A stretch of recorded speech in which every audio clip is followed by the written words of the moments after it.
The frigid December wind swept across the park as Ethan Shaw jogged along the trail, his weathered sneakers crunching against the snow-dusted path. At 32, he carried the weight of the world on his broad shoulders, single fatherhood, mounting bills, and a job that barely kept them afloat. Yet as he watched his 7-year-old daughter Lily laughing atop the frozen hill, her pink winter coat a splash of color against the white landscape, he couldn't help but smile. She was worth every struggle. "Dad, watch this." Lily called, positioning her small plastic sled at the top of the hill overlooking the river. "Be careful, sweetheart," Ethan called back, his breath forming clouds in the cold air. Stay away from the edge. The local park was their Sunday ritual. Even with overtime shifts at the construction site and the endless hustle of side jobs, Ethan never missed these precious hours with Lily. Since Lily's mother had walked out 3 years ago, leaving nothing but divorce papers and a mountain of debt, it had been just the two of them against the world. Across the park, Tara Abington stepped from her Range Rover, her designer boots sinking slightly into the snow. Her 12-year-old daughter Madison climbed out of the passenger side, her expression the usual pre-teen blend of boredom and reluctance. "Mom, why do we have to be here?" "I could be at Sophia's house right now," Madison complained, not looking up from her phone. Tara sighed, tucking a strand of her chestnut hair behind her ear. "Because it's a beautiful day and your therapist suggested outdoor activities might help with your anxiety." "Whatever," Madison muttered, but allowed herself to be guided toward the park. At 41, Tara had built Abington Enterprises from a startup to a multi-million-dollar tech firm. She'd conquered boardrooms and closed impossible deals. Yet lately, she felt she was losing the battle that mattered most, connecting with her daughter. Since the divorce from Madison's father 2 years ago, the emotional distance between them had only grown wider. Tara glanced at her watch. She'd promised herself no work calls today. Her executive assistant could handle Sunday emergencies. Today was about Madison. "Look, they rent sleds over there." Tara pointed to a small booth near the hill. "What do you say?" Madison shrugged, but Tara caught a flicker of interest in her eyes. Minutes later, Madison was cautiously making her way up the sledding hill, her new rented sled tucked under her arm. Tara watched from below, snapping a photo with her phone. A genuine smile from her daughter had become a rare treasure worth capturing. Ethan was adjusting Lily's mittens when he heard the first crack. The sound was subtle, one might mistake it for a twig snapping underfoot, but something in Ethan's gut tightened instantly. "Dad?" Lily asked, noticing his sudden alertness. That's when he saw it, the older girl, maybe 12 or 13, her sled veering off course toward the riverside of the hill where the ice was thinner. The girl seemed to realize her mistake, trying to redirect the sled, but physics and momentum had other plans. "Stay here," Ethan commanded Lily, already sprinting toward the hill. The second crack was louder, unmistakable. Several parents turned, horrified expressions blooming on their faces as they witnessed what was unfolding. Madison's scream pierced the air as the ice beneath her sled gave way. In an instant, she plunged into the frigid river, the current immediately pulling at her winter clothes. "Madison." Tara's scream tore from her throat as she ran, stumbling in her impractical boots. The world narrowed to a singular focus, her daughter's terrified face disappearing beneath the surface of the icy water. Ethan reached the riverbank first, kicking off his shoes as he ran. Without hesitation, he dove into the freezing water, the cold instantly stealing his breath. The shock was paralyzing, but adrenaline propelled him forward. Underwater, he forced his eyes open against the sting. The murky darkness surrounded him, but he caught a flash of movement, the girl's coat, pulled by the current. 3 powerful strokes and he reached her, grasping her arm and pulling her toward him. Madison was panicking, her waterlogged clothes weighing her down as she flailed. Ethan wrapped a strong arm around her chest from behind. "Stop fighting. I've got you." He managed to shout between gasps as they broke the surface. The girl coughed and sputtered but seemed to understand, becoming more pliant as he swam toward the shore with one arm, fighting the current. By now, a small crowd had gathered. Tara stood at the edge, her face ashen with terror. When Ethan neared the bank, several people reached down to help, pulling Madison up first. Tara immediately wrapped her daughter in her coat, holding her tightly as Madison coughed up river water. "Someone call an ambulance," she shouted, her CEO voice cutting through the chaos. Ethan pulled himself from the water, his entire body trembling violently from the cold. Someone draped a jacket over his shoulders, but his only thought was for Lily. He scanned the crowd until he found her, being comforted by another parent. "Dad." Lily broke free, running to him and throwing her arms around his wet clothes without hesitation. "I'm okay, sweetheart," he assured her through chattering teeth, though he felt anything but okay as the adrenaline began to fade. "You saved her," Tara said, looking up at him from where she knelt beside Madison. Her eyes, the color of amber in the winter sunlight, were filled with a gratitude so profound it almost overwhelmed him. "You saved my daughter." The paramedics arrived within minutes, quickly assessing both Madison and Ethan. They insisted both should go to the hospital to be checked for hypothermia. Tara never left her daughter's side, but before climbing into the ambulance, she turned to Ethan. "Please, let me know where they take you. I need to thank you properly." Ethan nodded, too cold and exhausted to say much more. He watched as the ambulance doors closed, carrying away the woman and the child he'd just met under the most extreme circumstances imaginable.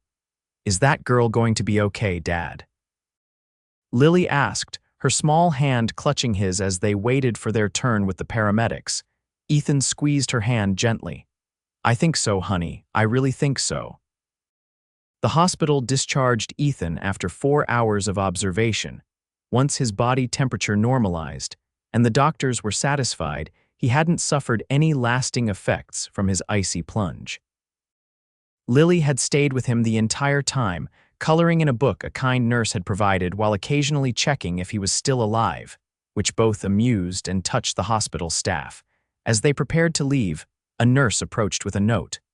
"The woman from the park, miss. Abington left this for you." Ethan unfolded the paper to find elegant handwriting and a phone number. "Please call when you're discharged. I'd like to thank you properly. My daughter is asking about her rescuer too, Tara Abington." Ethan hesitated. He recognized the name Abington from local business news. Abington Enterprises was a major tech company in the city. This woman was clearly from a different world than his. "What's that, Dad?" Lily asked, peering at the note. "Just a thank you note from the girl's mom," he said, pocketing it. "Ready to go home? Can we see if they're okay first?" Lily asked, her eyes wide with concern that made Ethan's heart swell with pride. After a moment's consideration, he took out his phone and dialed the number. Tara answered on the first ring. "Hello? Hi, this is Ethan from the park. The nurse gave me your note." "Ethan," she repeated, his name sounding different in her voice. "Thank you for calling. Madison is doing well. They're keeping her overnight as a precaution, but physically she's okay." "I'm glad to hear it," Ethan replied sincerely. "My daughter would really like to thank you herself," Tara continued. Would you mind coming by her room before you leave?" 20 minutes later, Ethan and Lily stood outside Madison's private hospital room. He changed into the spare clothes he kept in his truck, though they weren't much, just a faded flannel shirt and worn jeans. He knocked softly and heard Tara's voice inviting them in. Madison was sitting up in bed, looking remarkably composed for someone who had nearly drowned hours earlier. Tara stood when they entered, and Ethan was struck again by her presence. Even in casual clothes, with her hair pulled back in a messy ponytail and her makeup long gone, she radiated an effortless elegance. "You must be Ethan," she said, extending her hand. "And who is this?" "This is my daughter, Lily," Ethan replied as they shook hands. Her grip was firm, her fingers still wearing the remnants of a manicure that probably cost more than his weekly grocery budget. "Hi," Lily said shyly. "Is your daughter okay?" Madison smiled weakly from the bed. "I'm okay. The doctors say I can go home tomorrow." Tara gestured for them to sit in the visitors' chairs. "Ethan, I don't even know how to begin thanking you if you hadn't acted so quickly." Her voice trailed off, emotion momentarily overcoming her composure. "Anyone would have done the same," Ethan said, uncomfortable with the attention. "No," Tara stated firmly. "They wouldn't have. Everyone else was frozen in shock. You acted. You risked your life for a stranger's child." Madison spoke up then, her voice smaller than it had been in the park. "Thank you for saving me. I was so scared." "You were very brave," Ethan told her. "You didn't panic underwater, which made it much easier to help you." The girl seemed to sit a little straighter at this praise. Lily, who had been quiet, suddenly announced, "My dad is super strong. He builds buildings." This made everyone smile, breaking some of the tension in the room. "Is that so?" Tara asked, looking at Ethan with genuine interest. "I'm a construction foreman," he clarified. "Nothing fancy, Dad's being modest," Lily continued, to Ethan's mild embarrassment. "He can lift me with one arm and he fixes everything at home." "Sounds like very valuable skills," Tara said, her smile reaching her eyes. They talked for a while longer, the conversation flowing more easily than Ethan had expected. Tara, he discovered, was surprisingly down to earth despite her obvious wealth and position. When she mentioned being CEO of Abington Enterprises, it was matter of fact, without the pretension he might have anticipated. As the visit wound down, Tara walked them to the elevator. "Please, let me take you both to dinner once Madison is released. It's the least I can do." Ethan started to politely decline, but Lily jumped in. "We love dinner." Tara laughed, a genuine sound that transformed her face, and Ethan found himself agreeing before he could overthink it. 3 days later, Ethan stood in front of his bathroom mirror, adjusting the collar of his only decent button-down shirt. He'd trimmed his beard and even splurged on a haircut, telling himself it was simply about making a good impression, not about the way Tara's smile had lingered in his thoughts. "Dad, are you nervous?" Lily asked from the doorway, already dressed in her favorite purple dress with white tights. "No," he lied, then sighed at his daughter's skeptical look. "Maybe a little. This is a fancy restaurant." "You look handsome," Lily assured him, with all the confidence of a 7-year-old fashion expert. The restaurant Tara had chosen was indeed upscale, the kind of place Ethan would normally drive past without a second glance. As the host led them to the table, he felt out of place despite his best efforts to dress appropriately. Tara and Madison were already seated, both looking polished and at ease in the elegant setting. But when Tara spotted them, she stood with a welcoming smile that somehow made Ethan feel less like an imposter. "I'm so glad you could make it," she said, her hand briefly touching his arm in greeting. "Thank you for inviting us," Ethan replied, helping Lily into her chair. Madison, looking fully recovered from her ordeal, smiled shyly at Lily. "I like your dress," Lily beamed. "Thanks, I like your hair." The ice broken, the girls began chatting while Tara turned to Ethan. "How are you feeling? No lingering effects from your polar plunge?" "All good," he assured her. "Though I think I'll stick to sledding on the smaller hills from now on." Dinner progressed with surprising ease. Ethan had worried about awkward silences or feeling out of place, but Tara had a gift for conversation. She asked thoughtful questions about his work and listened with genuine interest to his explanations of construction challenges. In turn, he found himself fascinated by her descriptions of building her company from nothing after college. "It wasn't always glamorous," she admitted over dessert. "The first 3 years I worked out of my apartment and ate so much ramen I thought I might turn into a noodle." "A far cry from this place," Ethan gestured around the restaurant. "Success is nice," she agreed, "but sometimes I miss those simpler days." She glanced at Madison, who was showing Lily something on her phone. The work-life balance was easier to manage then. There was something vulnerable in her expression that resonated with Ethan. Despite their different circumstances, they shared the common ground of single parenthood and its challenges. As they parted outside the restaurant, Tara surprised him by suggesting another meeting. Madison's therapist recommended more outdoor activities. "Maybe we could take the girls skating this weekend. Somewhere with very thick ice," she added with a small smile. Ethan found himself agreeing before he could overthink it. Over the next few weeks, what began as gratitude-driven meetings evolved into something neither of them had anticipated. They took the girls ice skating, to a children's museum, and to a movie. Each outing revealed more layers to both of them. Ethan discovered that, beneath Tara's polished CEO exterior, was a woman who snorted when she laughed too hard and who could quote entire scenes from 80s movies. She admitted to being terrible at cooking and showed him pictures of spectacular kitchen disasters that had him doubled over with laughter. Tara found herself drawn to Ethan's quiet strength and genuine nature. He approached everything with a straightforward honesty that was refreshing after years in the corporate world of careful words and political maneuvering. She loved watching him with Lily. The gentle patience and unwavering support he provided his daughter spoke volumes about his character.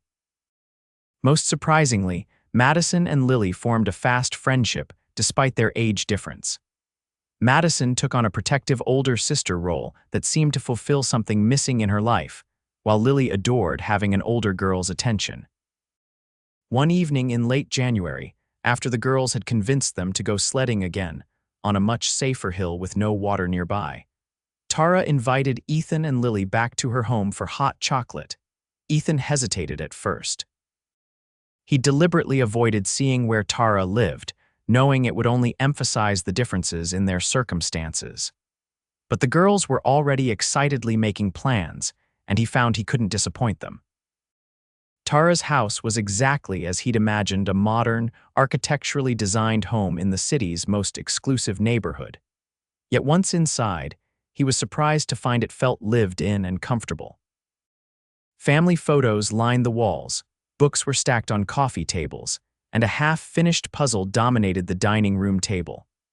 While the girls disappeared to Madison's room, Tara led Ethan to the kitchen where she began preparing hot chocolate. "I should warn you," she said, measuring cocoa powder, "this is one of the few things I can make without setting off the smoke alarm." Ethan leaned against the counter, watching her. "I'm impressed you make it from scratch. Lily and I usually go with the packets. Family recipe," Tara explained. "My grandmother insisted real hot chocolate could fix almost anything." Was she right? Tara paused, considering, not everything, but more than you might think.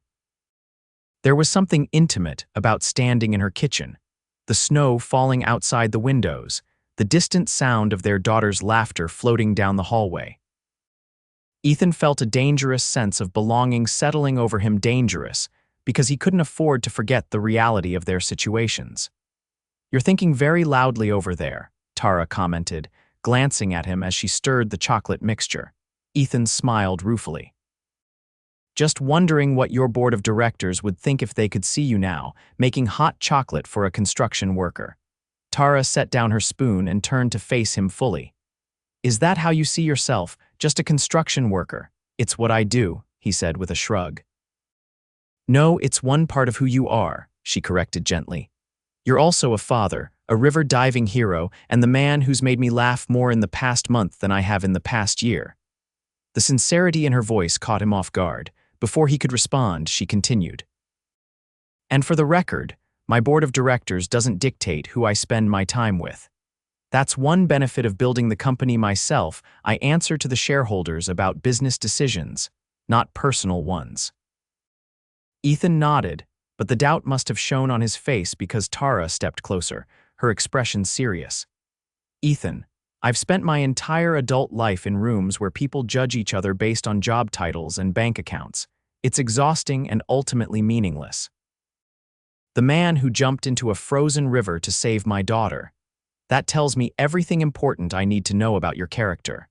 Their eyes met, and for a moment, the kitchen seemed to shrink around them, the space between them charged with unspoken feelings.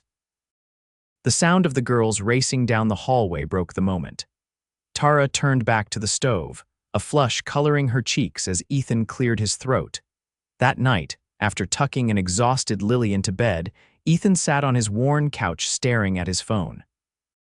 Tara had texted to make sure they'd gotten home safely, and he'd been composing and deleting responses for 10 minutes. "Thanks again for today. Lily had a great time," he finally wrote, keeping it simple and safe.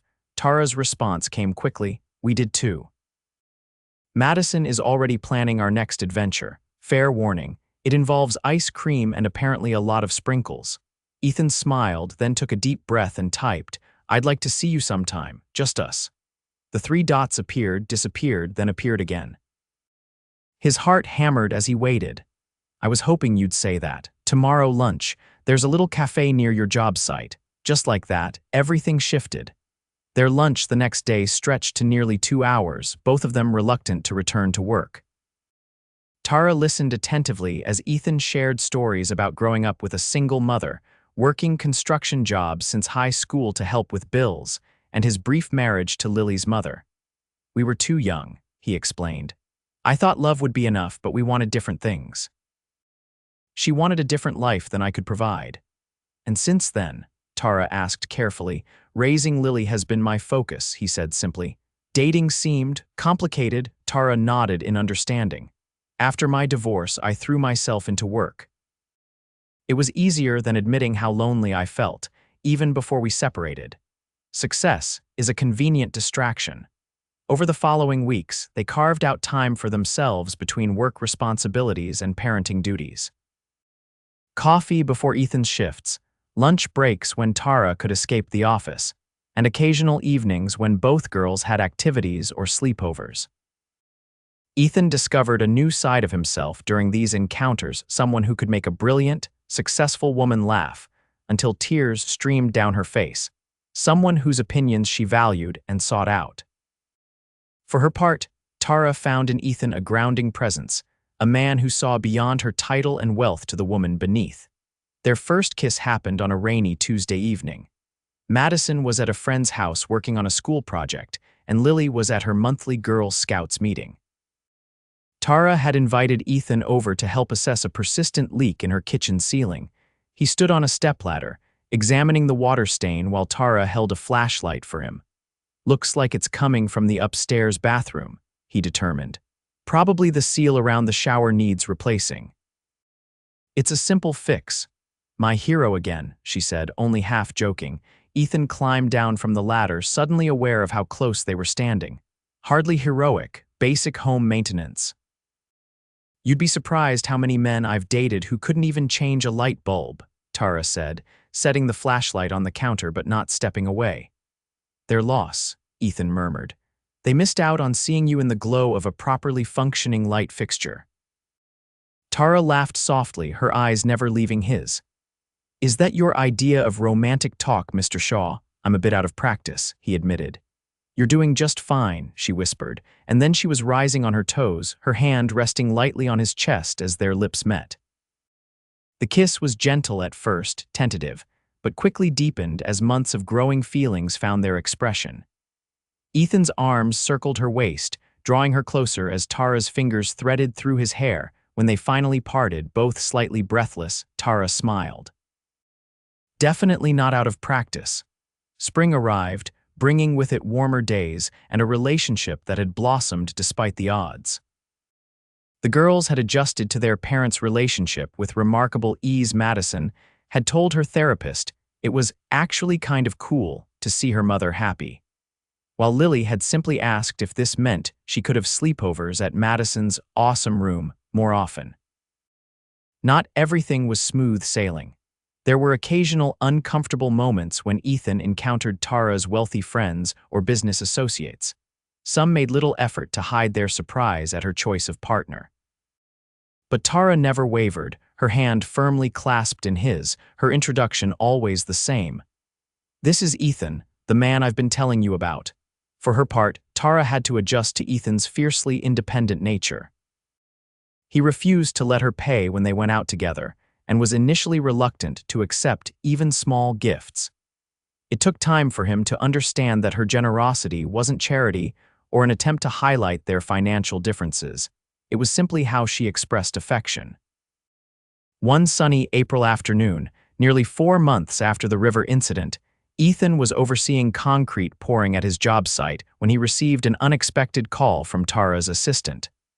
"Miss Abington would like you to join her for dinner tonight at Riverstone Restaurant at 7:00 p.m., the assistant said formally. "She says it's important. Is everything okay?" Ethan asked, immediately concerned. "She assured me everything is fine," the assistant replied, her professional tone softening slightly. "She also said to tell you that Lily is invited to a sleepover at her house with Madison. Miss Abington's housekeeper will be supervising." Ethan arrived at the restaurant that evening with a knot of nervous anticipation in his stomach. Riverstone was where they'd had their first dinner together, the thank you meal that had set everything in motion. Tara was already seated at a quiet corner table, wearing a simple blue dress that brought out the amber flecks in her eyes. She smiled when she saw him, rising to greet him with a kiss. "This is a nice surprise," Ethan said as they sat down, "though your assistant made it sound very official." "Did she? I'll have to talk to her about her phone manner," Tara laughed, "but I did have a specific reason for choosing this restaurant. Besides the excellent cheesecake. Besides that," she confirmed, reaching across the table to take his hand. "I wanted to come back to where this all started." Something in her tone made Ethan's heart beat faster. "Technically, it started with me jumping into a frozen river." "True. But this is where I realized I wanted to know you better, not just as Madison's rescuer, but as yourself." Their meals arrived, momentarily pausing the conversation. After the server departed, Tara took a deep breath. "The thing is, Ethan, these past months have been the happiest I can remember. You and Lily have brought something into our lives that I didn't even realize was missing." Ethan squeezed her hand gently. "We feel the same way." "I've been offered an opportunity to expand the company," she continued. "It would involve opening a new division in Chicago." Ethan felt his heart sink. "Chicago, that's a significant move." "It would be," she agreed. "Which is why I've decided to send my COO instead." Ethan looked up, surprised. "But isn't this a big opportunity for the company?" "It is. But I've realized something important. Success means different things at different stages of life." She paused, her eyes meeting his. "Right now, success to me means building a life with people I love, not just building a bigger company." The word love hung in the air between them. "Are you saying what I think you're saying?" Ethan asked quietly. Tara smiled, her eyes suspiciously bright. "I'm saying I love you, Ethan Shaw. You and your incredible daughter have changed my life in ways I never expected, and I don't want to imagine a future without you both in it." Ethan felt a rush of emotion so powerful it momentarily robbed him of speech. When he found his voice, it was rough with feeling. "I love you too.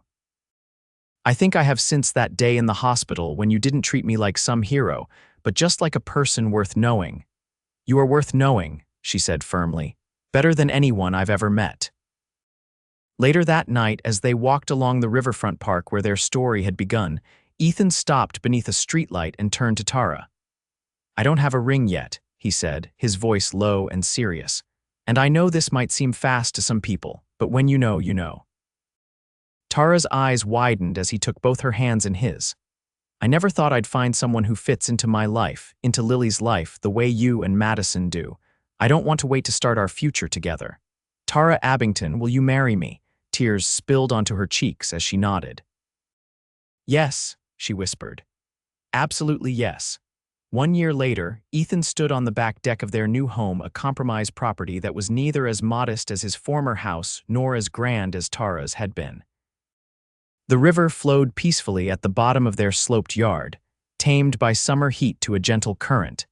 Inside, Tara was helping Madison with her science project while Lily practiced her reading. Their voices drifted through the open windows, filling the evening air with the comfortable sounds of family life. Ethan smiled as he watched a pair of ducks glide along the water. The same river that had nearly claimed a life had ultimately given him a new one, a second chance at happiness he never could have imagined that winter day. The door slid open behind him, and Tara stepped out, wrapping her arms around his waist and resting her head against his back. "Penny for your thoughts," she murmured. Ethan turned in her embrace, drawing her closer. "Just thinking about rivers," he said. "How they can change course when you least expect it." Very philosophical," she teased. "Next you'll be telling me how life is like construction, building something strong enough to weather storms." "Well, now that you mention it." He began with a grin. Tara silenced him with a kiss, which he happily returned. When they parted, she gestured toward the house. "The girls want to play that board game we got last weekend. Apparently, I'm required to be on Lily's team and you're with Madison." "Divide and conquer, huh?" "Something like that," she agreed with a smile. "Coming in." Ethan took one last look at the river before turning toward the warm lights spilling from their home. "Absolutely," he said, taking her hand and following her inside. toward the family they'd built together stronger than any foundation, more valuable than any company, and more unexpected than the path that had led them here.